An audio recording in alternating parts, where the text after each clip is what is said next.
Welcome to Crit Hit Interviews. I'm Shrimp, and today I'm joined by Arlene. Hiya there. And Lovi. Hello. And today we're interviewing Diogo Braga, Lamina Studios Chief Technology Officer and lead developer of Dungeon Souls. Hello, how are you doing? Good, how are you? I'm good as well. Thank you for having me. Oh, thanks for joining us. You guys are such cinnamon rolls. Before we get into talk about Dungeon Souls, let's get to know a little bit about you. So you created a website to analyze voice files and determine if the user has evidence of Parkinson's disease. It's very commendable on its own, but are there any techniques that you learned from that project that you use for your games? From that project specifically, not exactly. I mean, there are a few things that I researched that were close to what I applied on that project that can be applied on games specifically. But what I specifically did on the project, which was between neural networks, you may have heard of a bit in the news, and other two techniques that are more used to process huge amounts of data and find patterns rather than being applied to games. They usually take too much time to learn, so they're not really good for applying on games. But I do apply them sometimes to analyze statistics from games that we have, and like, for example, user feedback or user experience to validate whether we're doing the right thing or not, depending on the situation that we want to implement certain features. Alright, so in that case, you've been using Game Maker for over 6 years now. What are some of the other games you've made? I made mostly mobile Android games and iOS games too. Some of them were disclosed, some of them were sold to other companies because they were like parts of... There's an interesting thing on the business side of development where there are companies who like purchase titles off of other companies. And I remember doing some titles for that reason because a company hired me, but they were mostly Android games, like from casual to strategy to puzzles. And then I mostly just did mock-ups and modular things for game engines for PC. Well, you mentioned you live in Portugal, but Lamina Studios itself is based in the US. How did you meet the team that would become Lamina Studios? And in turn, I suppose, become involved in Dungeon Souls. Yeah. It was actually because of Dungeon Souls. April contacted me around like November 2016, more or less, around that date, because the original developer, which was Mike, was finishing his thesis. I think it was a bachelor's thesis or something like that. And he needed a little bit of help with implementing some things on the game. So April contacted me, and it was supposed to be a one-time thing, which was basically implementing the initial part of the gamepad support and the Razer and Alienware and Logitech writing things, like the keyboard lighting up and stuff like that. But then Mike decided to leave the project, and April asked me if I wanted to be the new lead developer and help basically finishing the game and keeping the game alive and stuff like that. And so I accepted it, and that's how we got together, basically. All worked out in the end. Yeah. So, making games isn't the only thing Lamina Studios does. You recently spoke at an event in the Philippines to teach IT students about game development. Does Lamina Studios have plans for more events like that? Actually, yeah. We are trying to plan one in Portugal. We're still trying to see how that goes. And we have a few others planned in the future, but we also accept if anyone wants us to do like a talk about any particular subject, we usually do it. But in the specific case of Philippines, it was because we partnered with Vico IT, which is basically an organization that helps graduate students from the Philippines to get into a development such as artificial intelligence, game development, anything that you can think of. And we're partnering with them with more things to do, sort of more talks and motivational speeches and stuff like that. It's great. It's always good to share the knowledge, you know?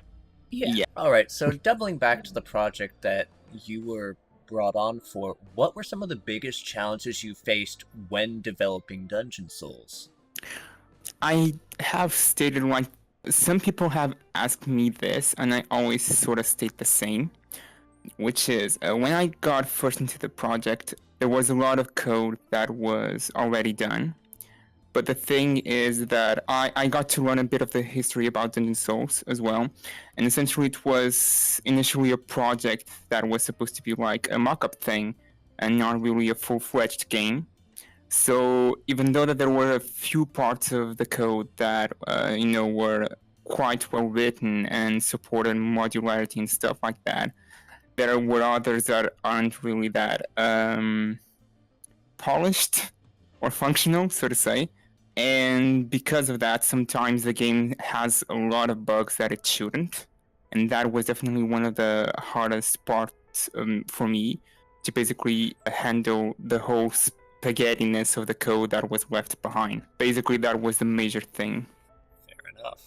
So, we've heard that some of the games that inspired Dungeon Souls were Nuclear Throne, Binding of Isaac, Bitventure, Overture, Spelunky, and Dark Souls. But what about non-game inspirations? Were there any books or movies that had an effect on Dungeon Souls' story? That's a good question.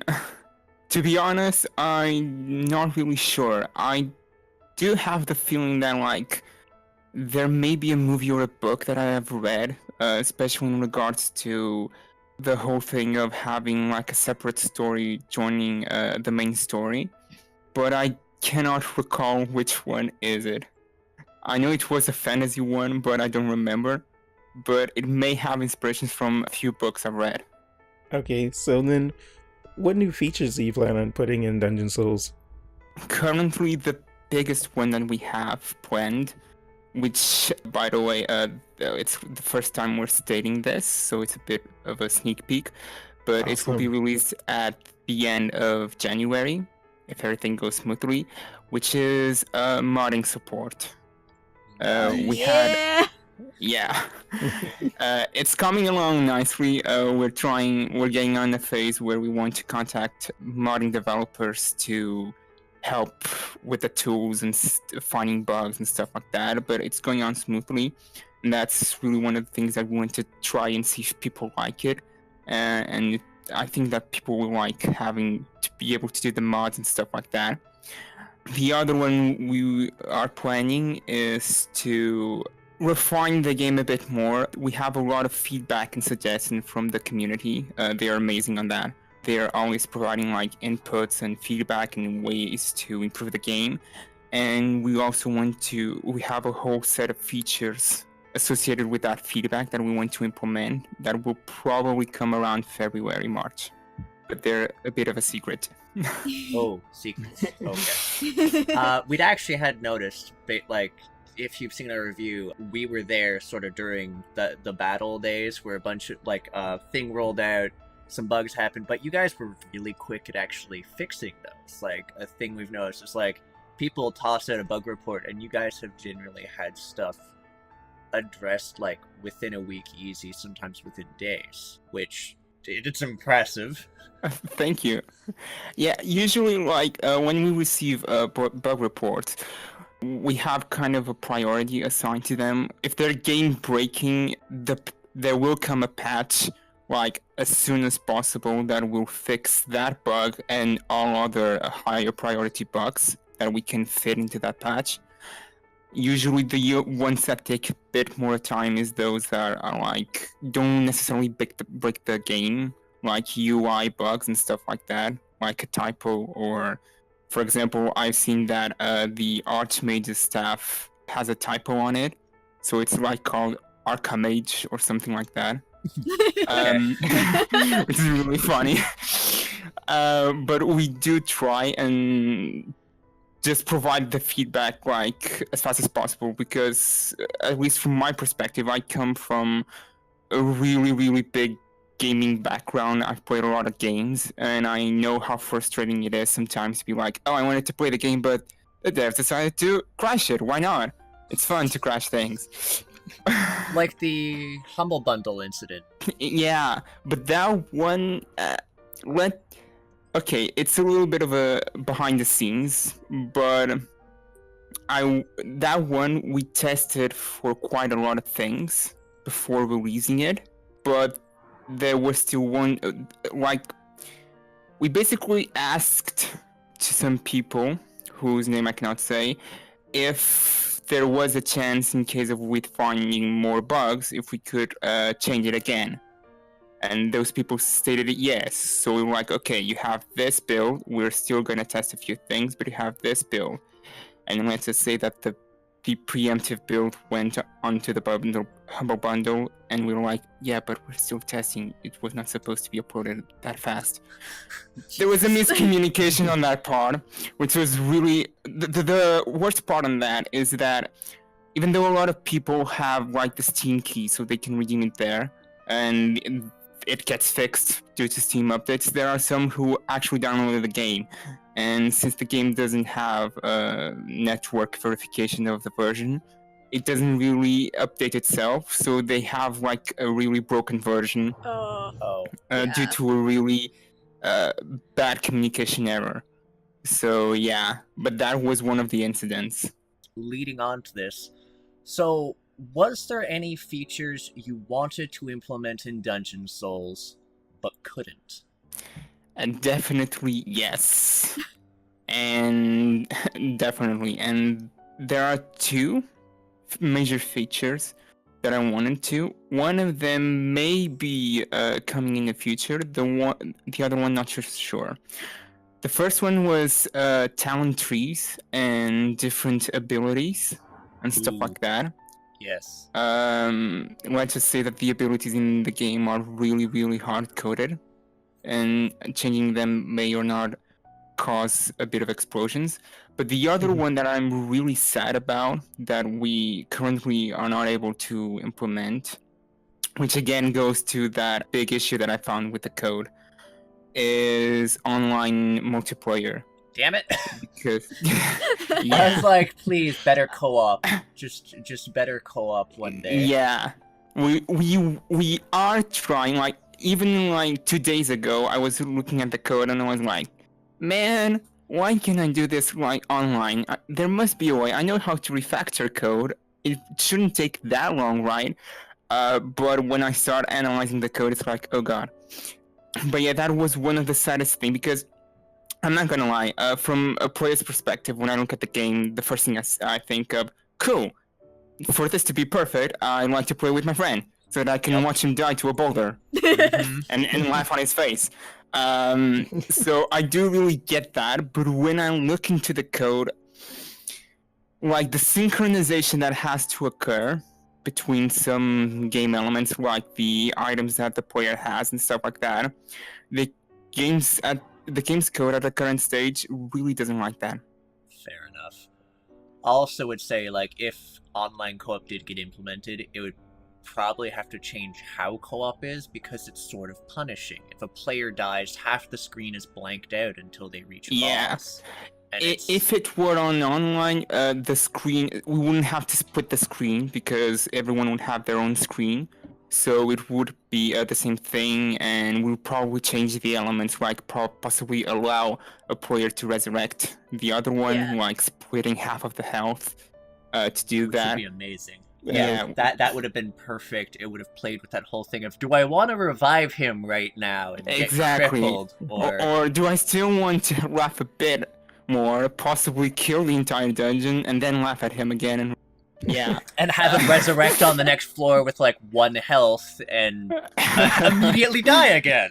Because that would be like the perfect scenario. I am trying to analyze the code, and that's one of the things that may come in the future, but I really can't. Like, in the past, we had our publishers preemptively saying that we would promise that there would be an online co-op, when I always stated to them, we are judging if the code can handle it, not only in the terms of the code structure, but also the frames per second thing. which sometimes the game didn't like. And when it came to a point where we judged, okay, this is not really feasible, basically everyone thought that it was a guaranteed thing because of the communication again. Last thing I'm going to touch on the features here, but is there actually going to be improvements to the controller support? Because some of the classes are, thank God, some of the classes are very finicky to use their abilities on a controller, which is why I always went mouse and keyboard. Yeah. That is definitely one of the things, because like currently, again, a little bit of the behind the scenes, you have usually the player input, right, when you're coding these kind of things, should be really separated from the rest of the game's logic, so to say. So basically, if you're going to fire your second ability, it doesn't matter if it's the Q key, if it's the E key, or if it's a controller's X button or whatever. It's basically just an action. Yeah. And let's just say that the game does not think it that way. And it's all over the place. Like, I have code. For example, the code that makes you fire, use your active item, instead of being associated with code from the hero and stuff like that, it's actually in the HUD because it's fun to have it there. Oh God. Me and Shrimp are both programmers. I'm like out of practice. Okay, so you can kind of estimate the amount of spaghettiness. I'm crying inside is what I am. Oh, trust me. I could show you the code and you'd weep. Oh, I mean, actually, if you want, you can always just send us a couple snapshots of like where the code is at its most spaghettiness, and we can just have a photo posted of what the horrors to look at. Yeah. That'd always be fine. Or like older versions of broken code. For example, you may not be aware, so to say, but the thing that is most broken in the game in terms of that, it's actually everything that is user interface. Like the character select and the main menu. Dear Lord. I'm actually not surprised because they used to not function very well with the controller. They were amongst the things that I had a lot of issues in using. Like that's the other thing. Like when a lot of people sometimes post bug reports on stuff that happens, and for example, when it's on the main menu, I can like 90 to 95% of the times, it is because of something that the previous code didn't like. I do know, for example, sometimes it is my bugs that I put as well. No one's perfect. Every time you add a line of code, it's another bug. There's already like and a the saying on that. interactions of new code and old code. Yeah, but the interaction between the new and the old one, Jesus. Know that all too well. Yeah. That's why like modding is taking a bit of time, because I'm doing it on a separate project and it's working completely fine, and now I'm going to add it. I'm slowly adding it onto Dungeon Souls and like having like a cross on my hand and being like, please work, banish thy evils and work. So yeah. On the note of features and content, is there going to be any DLC for Dungeon Souls? We have been planning that, but so far not really. Like we had content updates as opposed to DLC then, or that's the thing. DLC where you have like to download the content and possibly pay for it, or it's a separate like chunk of the game or something like that. We don't really have plans for that yet. Like sometimes it comes up, but we usually prefer to just add new content. Like the new dungeons. Like the 2 new dungeons. Exactly, like new dungeons or new features. Which is actually really nice, because there are so many companies that just throw out ridiculous DLC. I actually came back to Dungeon Souls when I was like, oh, there's actually new floors. And I'm like, picks up game again, goes through. There we go. Exactly. That's like the whole point. Like, at least from my perspective, and like analyzing, dare I say it, companies like Electronic Arts. Right. Right. My perspective, at least as well as a gamer, when you have like a DLC, downloadable content, where you have to pay it or it justifies that title, it should really be almost like at least half of the game that you originally purchased in terms of content, because that way you actually feel like, okay, I may be paying, but it's really something that makes the game completely new, not just now you can use skins or something like that. Yeah. Or in Like the the case... actual proper expansions, like where you had like Exactly. StarCraft, and then you had like Brood War, and it was just so good. Exactly. I think that that justifies its downloadable content, but like adding modding support or adding new areas or adding... Free DLC is fine. Yeah. Like, I'm okay with free DLC and content update, which is why I sometimes go like, DLC is a bit of a tricky thing because we mostly at this point associate it with paid, because so many people are like, I want money hand over fist. Yeah. Let's Yeah. add a single character and that's it. And the character's like a copy of another character, and we'll have them pay $2 to $3 a pop so they can be a grill who shoots people. Exactly. That's like you said it like pretty much perfectly. Like the DLC currently has like that stigma, and like another feature that is going to have that stigma that I sort of thought of implementing in Dungeon Souls as a joke is the loot box crate system thing. God. And the whole psychology around it and the gambling stuff and stuff like that. And usually it's like, it's not bad concepts. They're good if you apply them under the right circumstances and With the right in-game thing. currency, it is fine. Exactly. Because it works as a money sink. The moment it starts using out-of-game currency, it is an issue. Yeah. If it uses in-game currency, it can help to balance the economy and make sure that you don't have players with like billions of dollars pooled. I mean, it'll probably still happen in any, but you know, in-game things using in-game currency is fine as long as there's not a way to buy in-game currency with Yeah. out-of-game money. Or yeah, And that way you can hate the in-game shopkeeper, not hate the company. no, that makes it's the totally game. fine to hate the in-game shopkeeper. That's how it's Yeah. supposed to be.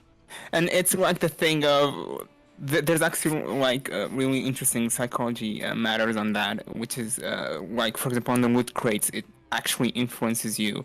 It plays off people with gambling addictions. Yeah, because the action associated with the dopamine reward is just of opening the loot box and stuff like that. And the thing is, if you can get the loot boxes or those features through a normal run, okay, sure. But if you have to go like out of your way, like dare I say 40 hours looking at AA, right? For one loot box or one character in specific, right? Whereas, oh, but you can buy like this.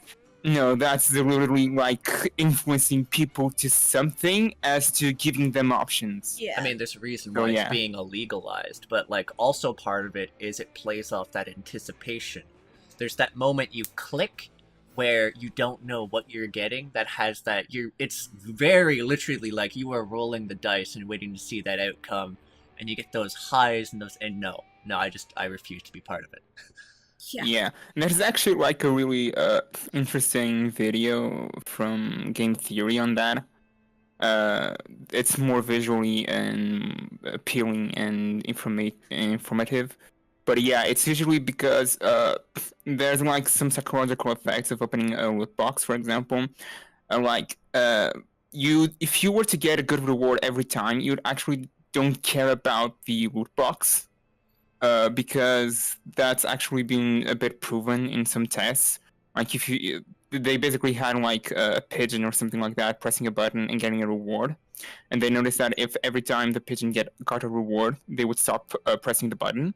But if they only got a reward occasionally, they would always press the button until like they were tired or something like that, because it's that gambling addiction that like, oh, I might get a good thing now, or a Because good they thing can press now. the button until they're satisfied, but if they don't know, Exactly. they need to expend all of their efforts on it to make sure, to, air quote, make sure they can get as much good stuff as possible, even if it bankrupts them.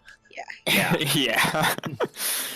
But yeah, that's our take on it. So DLC, if it happens, it will be like something really big. But for now, we're kind of just going with content updates. Okay. So lastly, and this is, can we expect another game from Lamina Studios? Yes, actually, you can expect multiple games this year, I hope. Yeah. At least 2. Do we get Yeah, any that's hints? why sometimes there's a bit of delay in updates in Dungeon Souls, but we may. This is also like another first, so another sneak peek. But basically, around February we should have one really amazing game coming out. It will be on the alpha version, Okay. just for us to assess things, but it's really awesome. The only thing that I can say about it, it's sort of like Dark Souls, Ooh.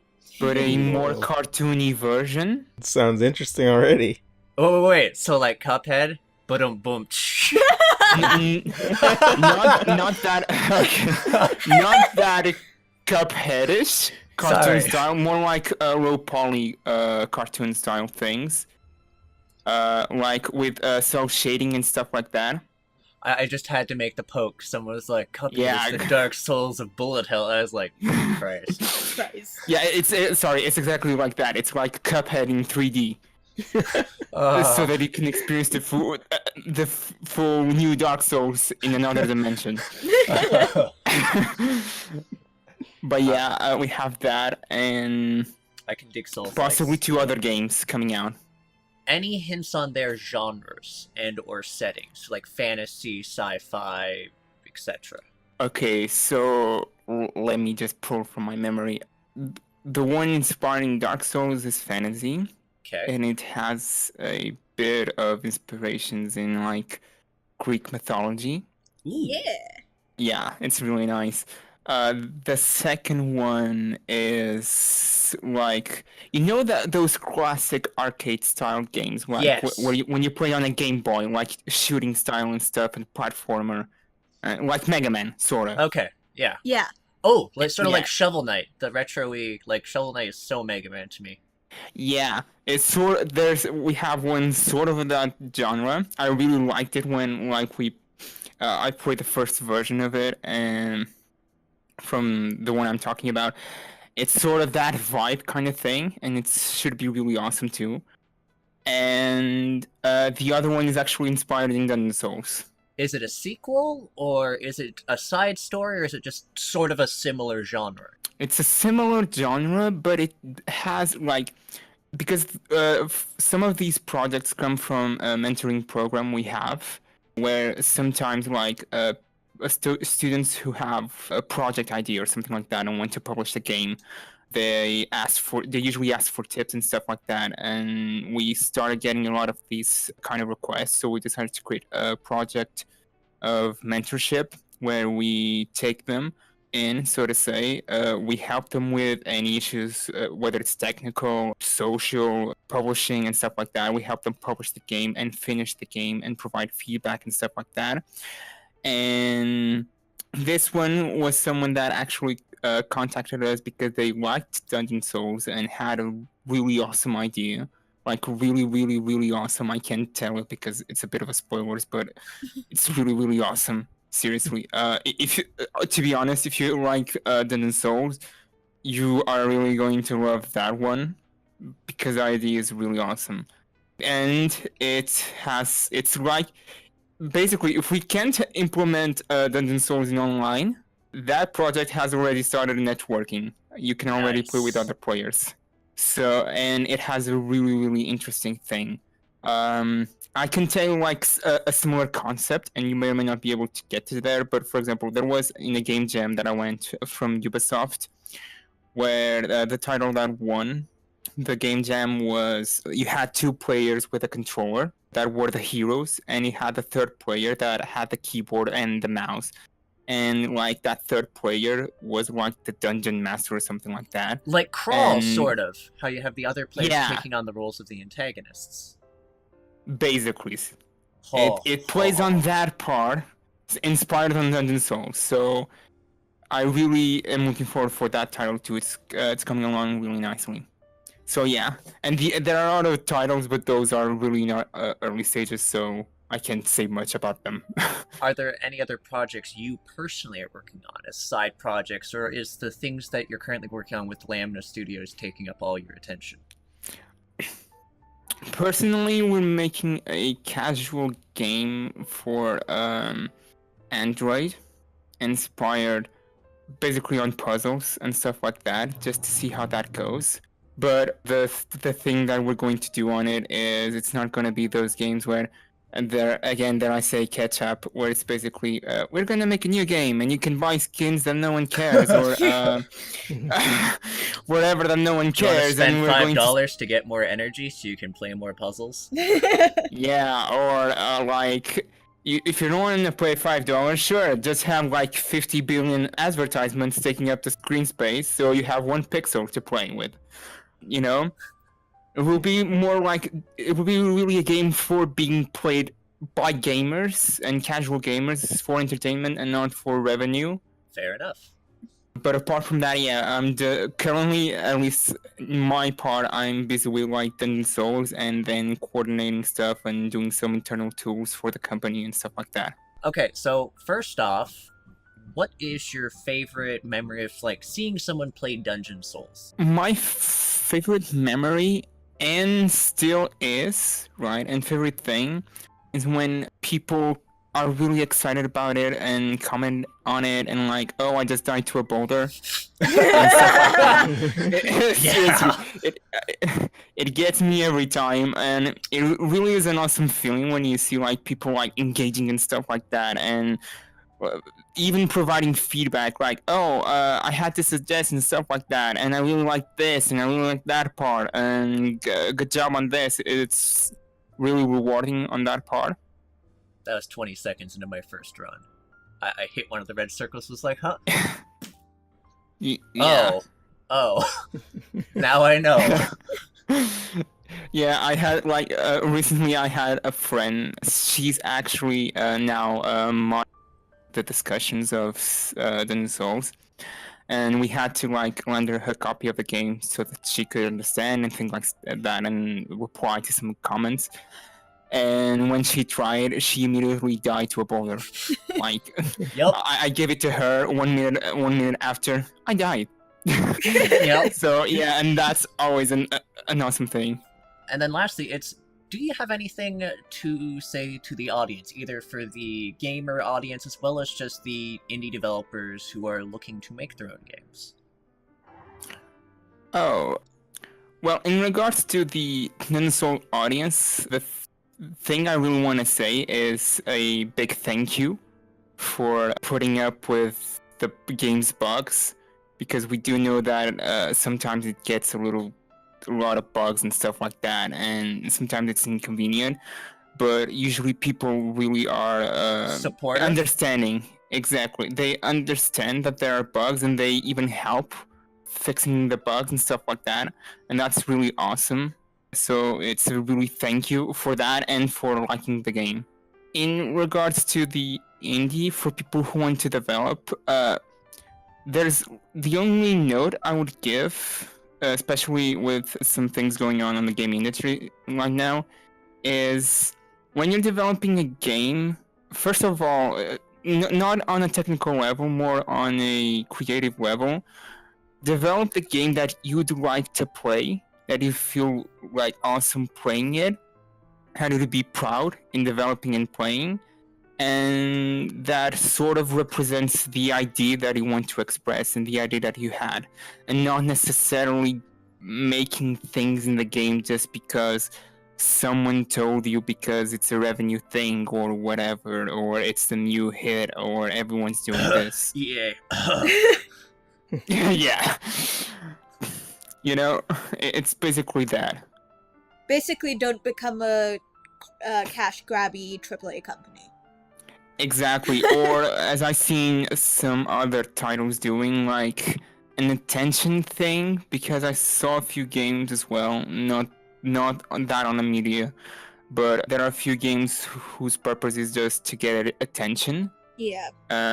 Or for example, there I say, The other ones, I think that Steam already has tackled this issue, not sure, but those that were like, oh, we're really good, please fund us, it's in alpha, but please fund us. And when they get the funding, it's like, well, bye.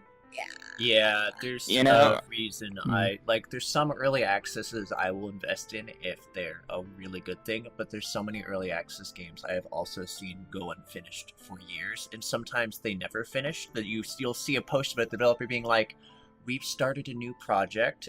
We hope you can fund us for this." I'm like, "What about the old project I was interested in and invested time in?" And no, it's in limbo. Okay. Like, there's some studios that have a great track record for using early access to work out bugs, to work with the community, like Dead Cells. They're early access, but they're fantastic. They can have my money. It's fine. Yeah. And for example, I know that from what I read from the media, not sure, but I think that like another one was PUBG, because people started buying it and it wasn't finished yet. And it was one of the games that could turn like a DayZ kind of thing that never got finished or something like that. But I think that the developers actually went through with the whole plan that they had for the game, which was awesome. But yeah, that's basically, I've seen like a lot of that. And I'm not even talking about like No Man's Sky style, you know, of promising fake things and then oops.